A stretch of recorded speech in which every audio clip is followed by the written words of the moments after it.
Suddenly, Freya grabbed Ruby's hand. "Madame Latoon, stop listening to those boring stories. Come play with us." Ellen continued speaking casually. "It's the right thing to do. You should take this opportunity to build close relationships." Ruby's brother also hoped for that, which was why he organized this banquet. Freya excitedly pulled Ruby along. "Come on, let's go."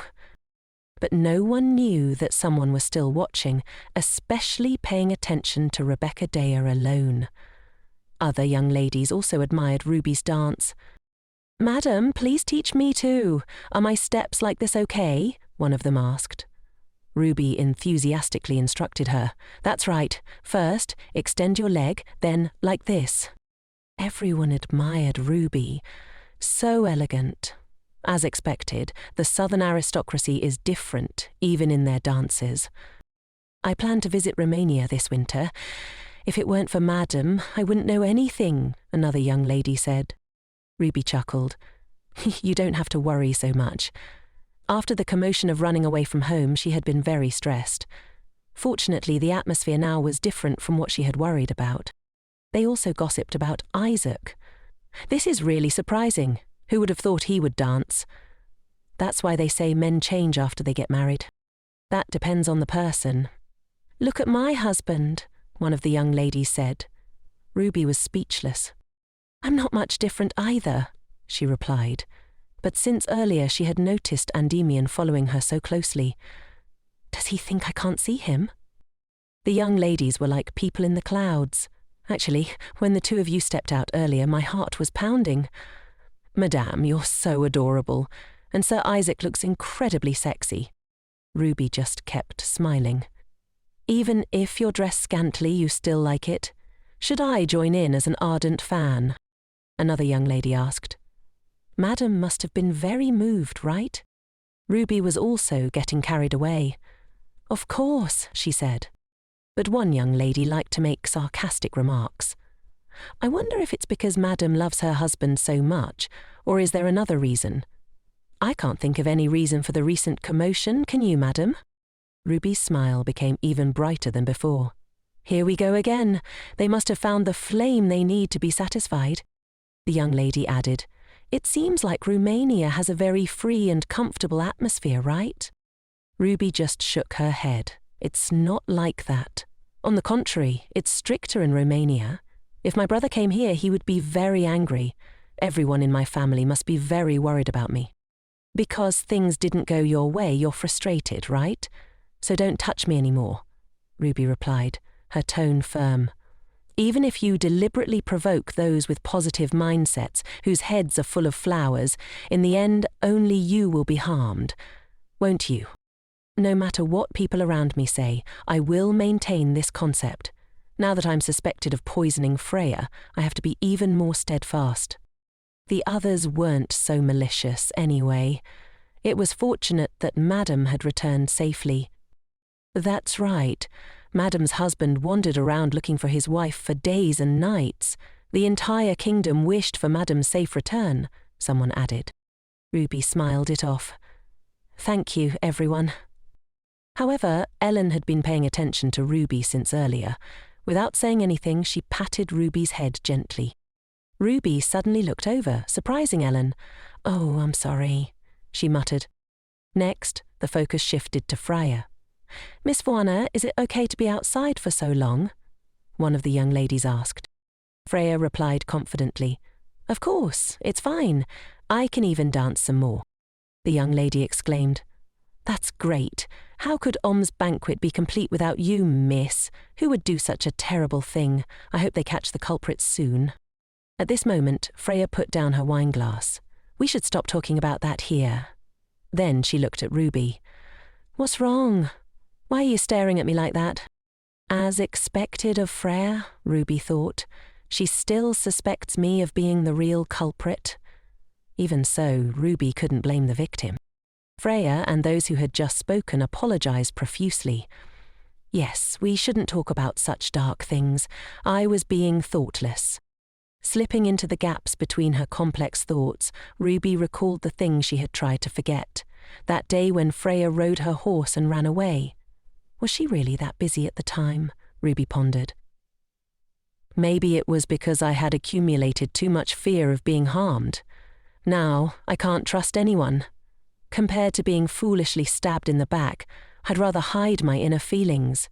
This is the best choice for my survival. Everyone, excuse me, I need to use the restroom for a moment. Ruby wiped her hands as she thought. If something similar to the horse racing tournament happens again, the Isaac brothers will be completely fed up with me. Moreover, Isaac already knows about my relationship with the magical beasts. Could it be that no matter how much I'm suspected, he'll still understand? Suddenly, she felt anxious. Is the emotion Isaac feels when he sees me pity, compassion, or simply interest? Or is it something else? I'm not sure, but at least he went through the trouble of looking for me and didn't harm my magical beast friends. I feel that he cares for me a lot. If that's the case, then I must build up our relationship first and think about the rest later. See you later tonight, Isaac. I have to make it so he can't cancel the engagement. While Ruby was still at ease, whispers arose from the other side. As expected, escorting her at the official banquet, even dancing with her. Anyone can see that she's showing off. Could it be that Romania also pressured them? Their precious daughter ran away from home. They must have been furious not knowing the terrain of Elendil and running away like that. How stupid can she be? Really stupid. She truly is a great misfortune for this place. At that very moment, one of the men remembered the past. Thinking back to that time, he pushed his wife away and embraced Miss Fuana right as expected. He still truly loves Miss Fuana. They still haven't spent their wedding night. That has meaning, you all understand. Moreover, Madam's achievements are too dealing. Poor Miss Fuana. Ruby looked at them and couldn't control her mouth. Although she predicted they would react like this, they continued. I heard that the Self-Defense Force soldiers found Madam, right? Didn't she come on her own to act like a vixen? Ruby started to feel annoyed, but they kept gossiping. The rumours have spread widely. She's famous for being crazy about men. In an instant, Ruby pulled back the curtain, startling everyone. We just... Ruby's sudden tears shocked them all. I really didn't do anything. I didn't expect everyone to think that way. As expected, someone like me shouldn't be here. All three quickly changed their expressions. That's absolutely not the case, madam. We really didn't mean anything by it. Then Ruby did something that stunned them. Now, I will immediately go see my husband and propose a divorce. Will that appease the lady's anger? They began to feel scared. Ruby enjoyed their expressions. It's truly hateful. If everyone knew that the reason for my divorce was themselves, they would live in constant fear of revenge. Suddenly, the young lady also started crying. Perhaps we had an unnecessary misunderstanding. Just because we were excited to hear others gossiping, Please forgive us, madam. I sincerely apologize. Ruby thought to herself with annoyance. Just a moment ago you were gossiping so excitedly, now you're trying to end this. Really? Do you believe me? They nodded repeatedly. Yes, of course, madam. Ruby rubbed her eyes. Thank you, everyone. I won't tell my husband about the divorce. They were actually just worried about themselves. Sincerely thank you, madam. In the eyes of others, this was a harmonious and friendly episode, but Ruby was truly envious of those who lived such carefree lives. They would never know the feeling of anxiety, as if every moment was spent walking on thin ice. Crying for a while makes me so thirsty, she thought. Acting is so tiring. Then others started shouting about something. Look at that! Wow, the fireworks are so beautiful! As for Ruby, she simply didn't care. Fireworks or firecrackers, it didn't matter. The problem was that there were too many people. Let's just watch for now. Ruby was pushing through the crowded stream of people when a mysterious voice appeared behind her. Hey, Ruby! An explosion rang out, followed by the sound of fireworks in the starry sky. Demian was extremely anxious. Where is Madam? According to those young ladies, Madam should have gone this way, but there are too many people here. It's hard to find her. Madam, what's wrong? Are you feeling unwell? Ruby said uncomfortably. My foot hurts so much. Demienne worried incessantly. "Can you walk, madame?" Ruby didn't know who the person was. Did they call her name clearly because she accidentally stepped on their foot? "I can walk, but why? Why does it hurt so much?" she struggled to ask. "Demienne, you've met my husband, right?" The party was still going on as usual. Isaac was busy socializing when suddenly the captain and Demienne's voice rang in his ear. "Lord Isaac, I've escorted Madam here." Ruby's legs gave way and she collapsed. Her eyes widened in surprise. "What's going on?" As if the pain wasn't enough, did she have to be embarrassed too? Isaac asked. "Are you all right?" His worried expression was evident. "Did you faint?" Ruby thought it would be better if she fainted. "No, please, don't touch me," Isaac added. "If you fainted, you must be very exhausted. Don't." At this moment, Ruby could only bury her face in Isaac's chest. "Someone please dig a hole for me to hide in." Isaac frowned. "Show me your face." "It was just a fall." Ruby blushed and shook her head. "Anyway, I really look like a fool." Isaac reassured her. "What fool? There's no fool here. It's okay. Show me your face." Only Ruby's eyelashes, glistening with tears, could be seen. Isaac gently asked, "Why are you crying? Could it be that you were causing trouble again?" Ruby wasn't a child. "It hurts so much. I miss you a lot," she said softly, not daring to reveal it was her fault that her foot was stepped on. If I revealed it, perhaps this wedding night would be over. However, she still wanted to come to him. "My foot hurts so much." A gloomy atmosphere enveloped the party. Isaac lifted Ruby's foot, his teeth clenched. "Which bastard dared to do this? I'll find out myself." Demienne pulled Isaac back. "Wait." But Isaac had lost his composure. "Let go of my hand."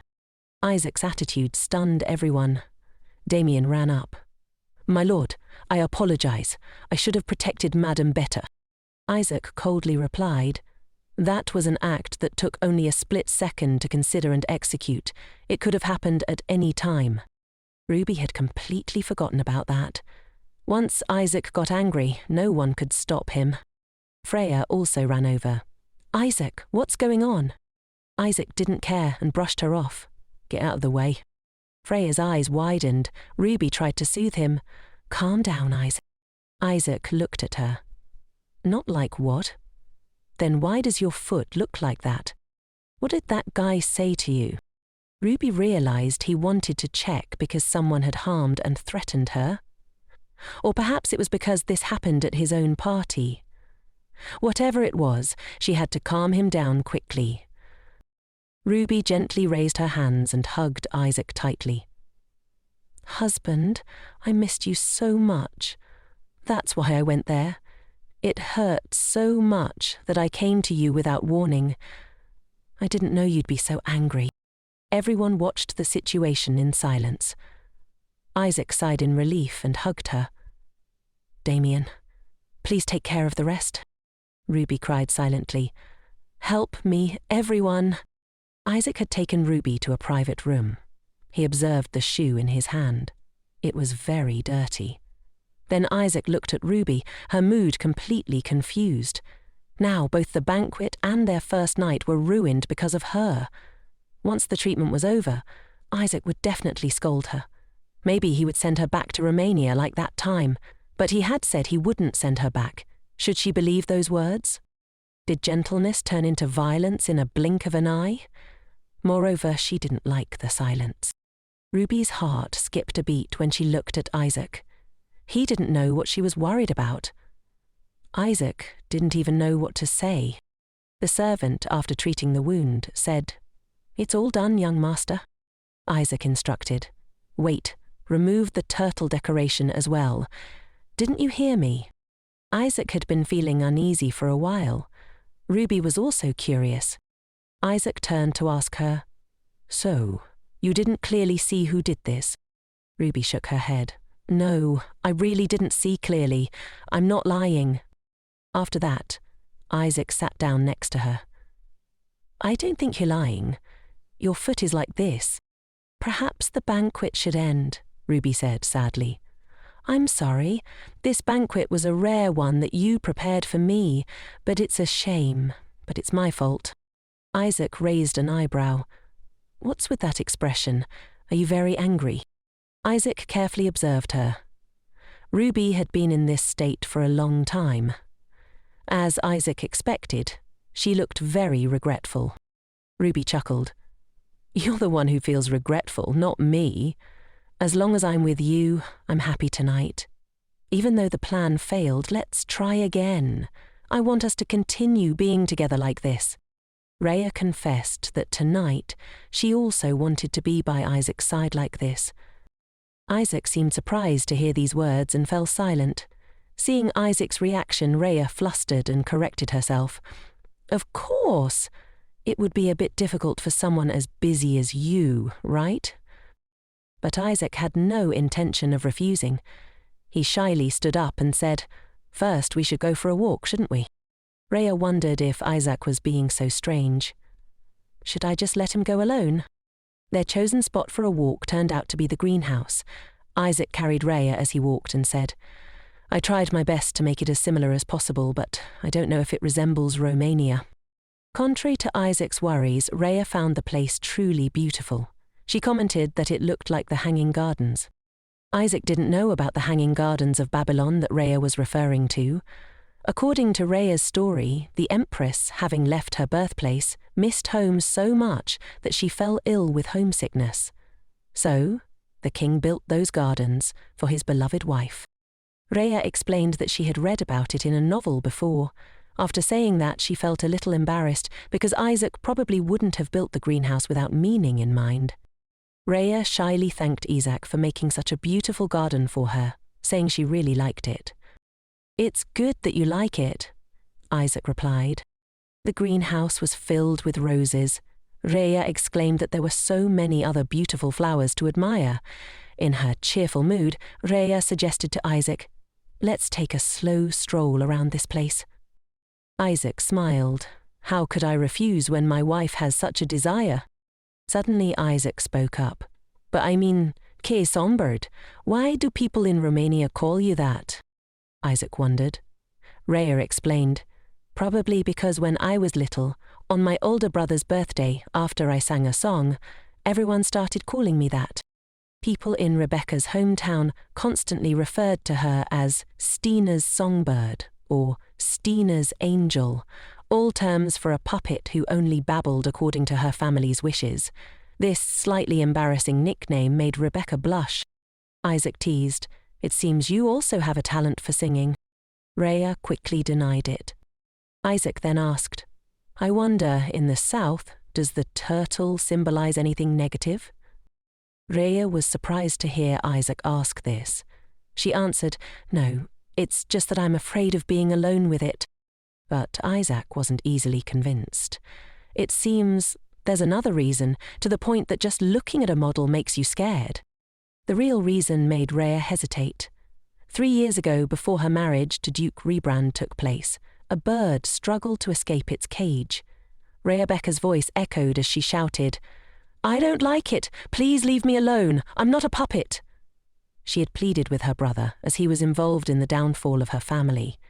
Later, she resolutely refused, not wanting to lose her new family. Rhea slammed the door and stormed out, leaving only Chesa in the room, thinking to himself how foolish she was. By then it was getting dark. Rhea returned to her room, regretful. "I shouldn't have lost my temper with Chesa. I'll probably be called out by father for a lecture." She hesitantly opened the door, wanting to apologize to Chesa for her outburst, but she witnessed a scene that traumatized her. The setting sun outside shone through the window, casting a crimson glow that blended with the sight of the poor bird, whose wings had been broken by Chesa. Cesari's face was frighteningly covered in blood. He spoke, "I've been waiting for you." The little bird was dying. Rhea opened her mouth in horror and screamed, "What are you doing?" But 2 maids grabbed Rebecca's arms. "Can't you put that down?" Rhea seemed to beg Chaser, but he coldly threw the bird down in front of her terrified face and said, "Look closely, Ruby. This is the price of defying me." The bird, having lost its wings, struggled as a turtle approached. Then the turtle opened its mouth wide and snatched the bird. Chesa cruelly told Rebecca, "Look, this is the pathetic life you killed." Forced to witness all of this, Rhea was deeply haunted. Enzo had given her that bird. Rhea loved the cute creature. It was the first gift she had ever received, a small and precious life she once held dear. Now it had died because of her. From then on, whether it was a real turtle or just a model, Rhea avoided them, remembering that moment. Normally she would try to endure it, but when faced with unexpected situations, her emotions would inevitably overflow. How could Rebecca tell Isaac all of this? She lied, saying she had just been bitten by a turtle. Isaac said, "If you told me, I would get rid of them all." Rhea was confused, not understanding what Isaac meant. "Everything here is fine, so you won't have to endure any more pain in the future," Isaac comforted her. Isaac meant that Rhea didn't need to suffer any injustice. Such gentle words left her speechless. She affirmed, "I'm also quite good at enduring things," Rhea said. "From now on, I'll try to follow your words. I apologize for always making you worry." Isaac, dissatisfied, reminded her not to apologize anymore. Rhea thought to herself, "He complains a lot, doesn't he?" Isaac also asked Rebecca to tell him a bit about her family, curious about what they were like. Rhea didn't understand why Isaac suddenly asked that. Isaac explained, "It's not strange for a husband to ask about his wife's family, especially since Cardinal Valentino's arrival is approaching. Knowing beforehand will allow for better preparations," Ray explained. "It wasn't strange to be asked, but the reason I hesitated is that when I think about my family, there are no good memories. I don't know where they heard the rumors from, but they always criticized me, and my husbands would question my relationship with Chesa." It was just a guess, but Rhea suspected that the source of those stupid rumors was Chesa. She never saw a good relationship with any of her fiancés. Even when the marriage was just an arrangement, Chesa would use dirty tricks to bring Rhea back to his side. Rhea told Isaac that, despite being praised as the next pope, her brother Chesa wasn't sincere. She thought that, compared to becoming a priest, Chesa himself didn't want that. Based on past memories, Rhea was quite sure Chesa wanted to become a true knight. Isaac understood somewhat after hearing Rebecca's story. He asked, "Don't you miss your family?" Rhea didn't think it was to that extent. She suddenly fell silent. Isaac spoke. "Did I say something unnecessary?" Rhea quickly waved her hand. "No, I guess I can't seem to control my expression. This is my home now, but matters concerning my family aren't exactly a welcome topic," she explained to Isaac. Isaac's focus shifted to everyone. "Am I included in that?" Rebecca quickly refuted this. She quickly changed the subject. "Come to think of it, you haven't heard about the birdcage yet, have you? I'm not asking you to tell me about it, just a little curious." Isaac told her to wait and offered his hand. He gently took Rebecca's hand. She suddenly widened her eyes in surprise. "They say bracelets bring good luck." Isaac carefully put one on Rhea and told her to take it. What Isaac had just given Rhea was a key. Isaac revealed that it was the key to the jewel vault, startling Rhea. While Rhea was still in shock, Isaac added, "You can take anything you like, any time." Rhea couldn't dare do that. Isaac blushed and said, "As long as it's something you like, it's fine." Each family's jewel vault contained their genealogy and precious items passed down through generations. But why would Isaac entrust such a place to Rhea? She didn't understand why he treated her like this. On the contrary, Isaac misinterpreted Rhea's thoughts and said, "As expected, it's not a birdcage, so you're disappointed?" "Of course not," Rhea replied, simply feeling very grateful. She really liked it. To express her feelings, Rhea proactively kissed Isaac on the cheek. Isaac was even more shocked than Raya had been earlier. The kiss seemed to be her way of ingratiating herself. After the kiss, Raya awkwardly changed the subject. Right, let me show you something interesting. She quickly stood up, and Isaac followed her, advising her not to run like that. Raya assured him, It's okay, I feel much better now. Isaac was still confused, seeing her disbelief. Raya gracefully twirled. See, I'm fine now. Despite her reassurances, Isaac was still uneasy. Suddenly Raya slipped. Isaac rushed forward and fortunately caught her in time. In his usual overprotective manner, Isaac told Raya to be careful and anxiously asked, Are you all right? Having Isaac's handsome face so close and concerned made Raya blush crimson. She quickly assured him, Of course, I'm much better than before. Isaac sighed in relief, but suddenly said, Are you all right? But more importantly, did you dance like that in front of the frost dragon? This question completely froze the romantic atmosphere. Raya quickly denied it. Why would I dance in front of the frost dragon? Isaac teased. If that's true, then I understand why that gecko kidnapped you. With that, Isaac playfully tapped Ria's nose, causing her to close her eyes tightly. My wife has so many hidden talents, Isaac said, looking at Raya with eyes full of affection. It made Raya feel like she was falling for the illusions Isaac created, along with a smile like an angel's. It would make anyone fall under his spell, but clearly she was the target. Raya knew that, suddenly realizing Isaac snapped out of it. He realized they had been staring at each other for a long time and told Raya, Go back and rest early today.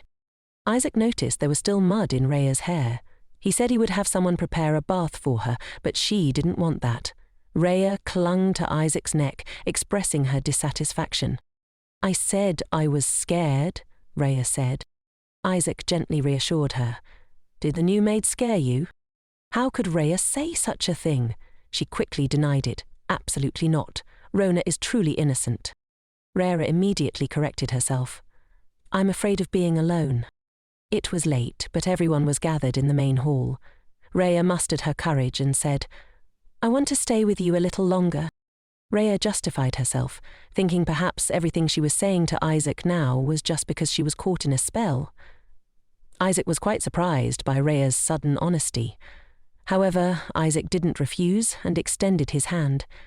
He gently lifted Raya. Isaac wondered, What do you think you are saying such adorable things? Agreeing with Raya, Isaac carried her out of the greenhouse. Raya misunderstood again, thinking, it seems like this time was a failure too. She had just planned to take a bath and go to sleep, but Isaac's attitude wasn't cooperating. Raya sighed inwardly.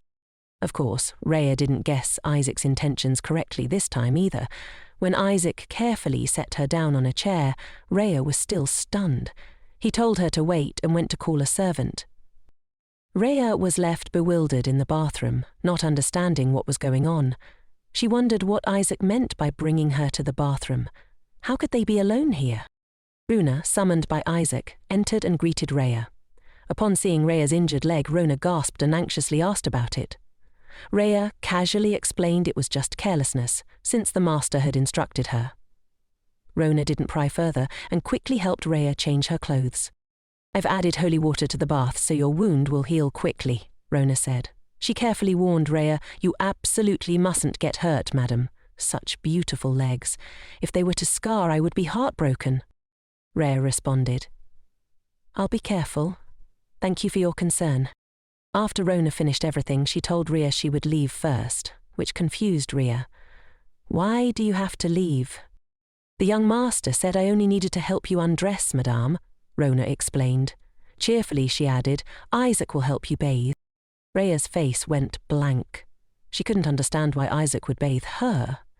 Could it be that when I wanted to be with him, he misunderstood it as wanting him to help me bathe? Rhea blushed. She marched toward the bathtub, thinking, No way. There's no way that blockhead would have that thought. Don't treat me like a child. I can bathe myself. Thinking so, Rhea stepped into the bathtub. She sighed, soaking in the water. It feels so good. This comfort led Rhea to hum. The only thing I desire is for you to say you miss me, standing on the balcony in a splendid outfit watching the sunset, my love.